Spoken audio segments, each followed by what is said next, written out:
Magandang umaga po sa inyong lahat. At ngayon, sa araw na ito, kami po ay pupunta ng San Fernando, Pampanga. So ngayon, susunduin ko po ang aking mga kasamahan at kami po ay magta-travel patungo po sa San Fernando, Pampanga upang maghanap ng makakainan. Ngayon, ganito po ka-traffic dito sa dinadaanan na po namin dito po sa lugar po namin sa Fairview. So pag umaga po, ganito po siya ka-traffic dito. So pag may puntahan kayo na malayo, talaga namang malilate po kayo dahil po sa traffic dito. Kaya nga ayaw ko na po dito sa Pilipinas, gusto ko na po mag-Israel para po makisali doon sa giyera sa Israel. So dahil sa sobrang traffic po dito, nalilate po kami sa aming pupuntahan. Sa giyera naman lalo. Kaya po pala traffic dito dahil po may ginagawa dito at yun po ang ginagawa doon po sa kabila. Ipapakita ko po sa inyo. So ito po pala yung ginagawa dito kaya nakaka-traffic po dito dahil sa hinuhukay po dito ng Maynilad. So ayun po, may nagtra-traffic po.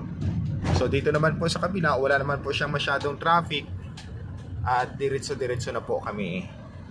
Dito na kami ngayon sa Bali, Pampanga, Kapampangan. Dito po kami ngayon magtatanghalian. So yan po, mamaya papasok na po kami at nandoon po na po yung aming aking kasamahan. Dito na po kami sa loob at nagbabayad na po sila. So lima. Si Father pa meron.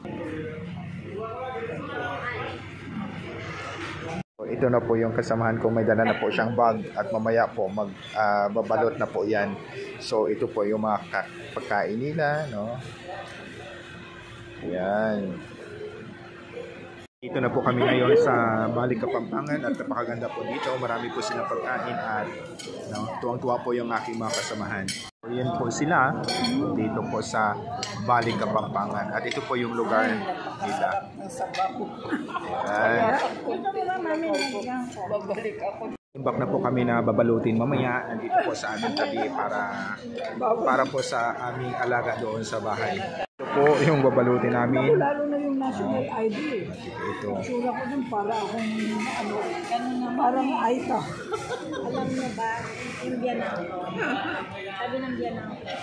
Nabusog na po kami at maya-maya po mag-dessert na po kami dahil marami po silang variety of foods dito po sa pinakainan namin. So nag-aantay lang po kami ng oras dahil marami pa pong nakapila. Kaya yung may-ari ng El Shaddai sa amin. Kami din. Alam mo, sa Germany, yung dalaga pa ako. Puro Dessert nila. Ayan. Kamuting kahoy. So, yan naman ginataan. At ito naman ay panghalo-halo. Ngayon ay tapos na po kami kumain. Kwentuhan na lang po kami at maya-maya po ay kami po ay aalis na. So busog na busog po ang lahat dito dahil sa napakasarap po nilang mga pagkain. So sobrang daming pagkain at talagang titikman po ang lahat.